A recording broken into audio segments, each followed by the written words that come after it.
সময় আর ৫ দিন, ২৫% ডিএ নিয়ে কী নির্দেশ দেবে নবান্ন, তাকিয়ে সরকারি কর্মচারীরা। এই সংক্রান্ত যে খবরটি আজ প্রকাশিত হয়েছে আনন্দবাজার.com, আজকের ডেট ২২শে জুন ২০২৫, এবং সেই খবরটিতে যে গুরুত্বপূর্ণ অংশগুলি আছে সেটা আপনাদের সামনে তুলে ধরছি।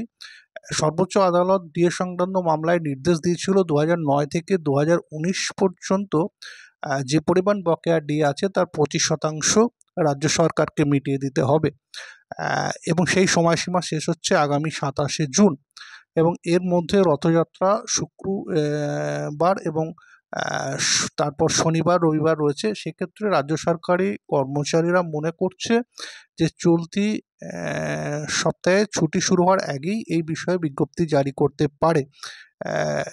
এছাড়া আরেকটা গুরুত্বপূর্ণ অংশ যেটা এই খবরে উঠে এসেছে, সেখানে বলা হচ্ছে রাজ্যের প্রশাসনিক মহলের একাংশ মনে করছে সরকারি কর্মচারীদের মধ্যে যারা এখনও কর্মরত তাদের ক্ষেত্রে ডিএর ২৫% অর্থ তাদের পিএফ অর্থাৎ জেনারেল প্রভিডেন্ট ফান্ডে দেওয়ার প্রস্তাব বিবেচনা করা হচ্ছে। ওই বাড়তি টাকা সেক্ষেত্রে কর্মচারীদের হাতে দিতে হবে না, সরকারের হাতেই থেকে যাবে। এছাড়া আরেকটা গুরুত্বপূর্ণ বিষয় খবরে উঠে এসেছে, সেটা খুব বেশি গুরুত্বপূর্ণ, যে সর্বোচ্চ আদালতের ডিএ সংক্রান্ত নির্দেশ সঠিকভাবে বিশ্লেষণ করে যে আবেদন করার কথা ভেবেছিল রাজ্য, তা থেকে পিছিয়ে আসছে বা এসেছে। আর অর্থ দপ্তরের একটি সূত্র জানাচ্ছে বকেয়া ডিএ দেওয়ার জন্য আর্থিক সংস্থানের বিষয়ে উদ্যোগী হয়েছে রাজ্য সরকার।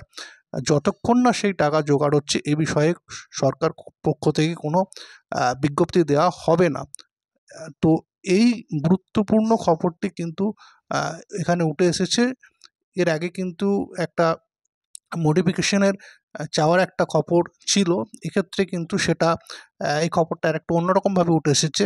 তো এই ডিএ সংক্রান্ত যে খবরগুলো বিভিন্নভাবে উঠে আসছে সেটা আপনাদের সামনে তুলে ধরছি। এখন আগামী দিনে কী হবে সেটা সময়ই বলবে।